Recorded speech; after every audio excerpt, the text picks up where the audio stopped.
Аав ээжтэйгээ хэр ойлголцож байна. Одоо манай подкастт орж байгаа хүмүүс ингэдэг яг дунд ангид ороод тий ахлах анги руу орох үед ястаа чиний хэлдгэр нөө ганцаараа баймаар санагдаад ирэх үед ээж аавтайгаа ярмааргүй санагддаг. Найзуудтайгаа л гоё хөвгчлөлтөөл ингэ байж байвал гоё аав ээжтэйгээ нэг нээлттэй байх нь ингээд багасцсан гэд ярьжсэн баггүй. Тэгэхээр чиний хувьд яг ямар байна одоогоор? Манай эгчийн өсвөрнээс ингээд намайг ингээд дөрөвдүгээр ингээд байхад манай эгчийн өсвөрнээс ирчихсэн байхгүй юу. Тэгээ ингээд яагаад ээж автаа ингээд үл ойлголцоол ингээд яагаад ингээд идэм болоо өрөөндөө яагаад ганцаархнаа хаалгаа ачаалж хөвчээр дуу сонсоод ингээд юм идчихэл ингээд байгаад идэм болоо гэж боддог байсан. Дүүнэртэйгээ гарч ирж тоглодог юм ахтай гэж боддог байсан.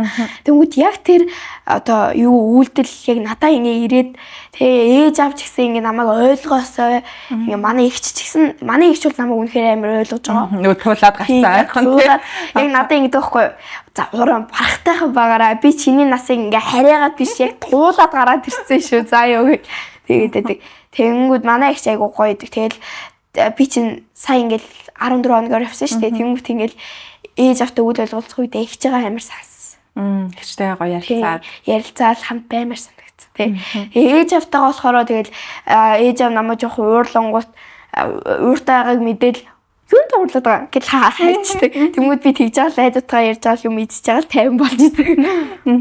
Ивент итгэгч Батга имчилгээ арьс арчилгааны брэнд Бямон анти акне